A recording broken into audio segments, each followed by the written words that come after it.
Today news, देश की आवाज। अल्पसंख्यक कल्याण, मुस्लिम वक्फ एवं हज राज्य मंत्री उत्तर प्रदेश सरकार दानिश आजाद अंसारी मंगलवार को आगरा पहुंचे। इस मौके पर ताजमहल पूर्वी गेट स्थित marble cottage and textile showroom का उद्घाटन करने के दौरान बसिया मीडिया से भी रूबरू हुए।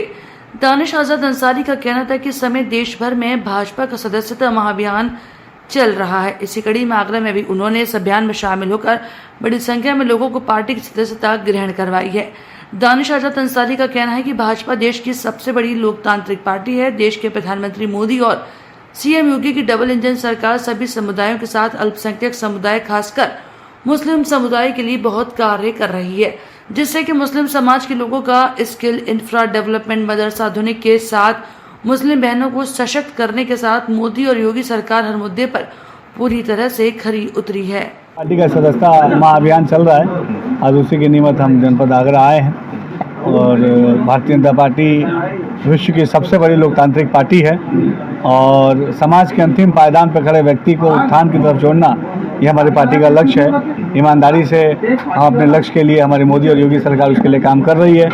सदस्यता अभियान के तहत हम घर घर जा रहे हैं, अलग अलग शहरों में जा रहे हैं और लोगों को जोड़ रहे हैं भारतीय जनता पार्टी के परिवार के साथ और समाज की सेवा के इस भाव को और बल मिले और मजबूती मिले, इस नियत के साथ हम काम कर रहे हैं। अल्पसंख्यक समाज को जोड़ने के लिए क्या किस तरह की रणनीति है आप लोगों की भाजपा में? देखिए, आज जिस तरीके से केंद्र और प्रदेश की सरकार ने, मोदी और योगी सरकार ने अल्पसंख्यक समाज के विकास के लिए चौमुखी काम किए हैं, उनकी शिक्षा, स्वास्थ्य, सुरक्षा, रोजगार, उद्योग, उनके कल कारखाने को बढ़ावा देने का जो काम हमारी मोदी योगी सरकार ने किया है, ऐसा पहले किसी सरकार ने नहीं किया।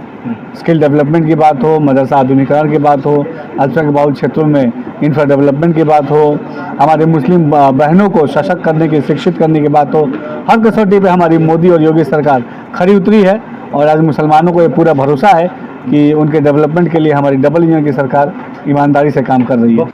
वक्फ संशोधन अधिनियम बिल को लेकर विपक्ष द्वारा उठाए जा रहे सवालों को लेकर मंत्री दानिश आजाद अंसारी का कहना था कि ये पहली बार नहीं हो रहा कि आज़ादी के बाद कई बार इस बिल में संशोधन हो चुका है।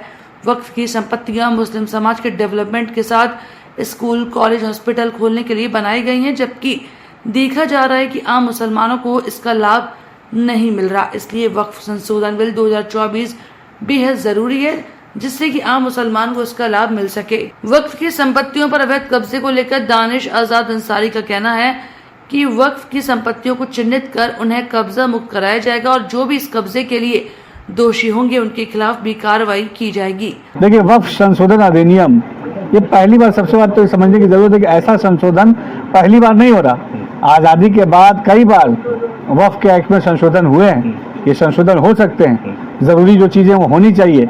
वक्फ का जो मसला है, वक्फ की संपत्तियां मुस्लिम समाज के डेवलपमेंट के लिए इस्तेमाल होनी चाहिए, लेकिन आम मुसलमानों की तरफ से ही हमेशा ये शिकायत आती थी कि वहाँ पे मुस्लिम समाज के डेवलपमेंट के लिए जो वक्फ की संपत्तियों का इस्तेमाल होना चाहिए, वक्फ की संपत्तियों पे स्कूल, कॉलेज, हॉस्पिटल खुलने चाहिए जिससे आम मुसलमानों को लाभ हो, ऐसा नहीं हो पा रहा है।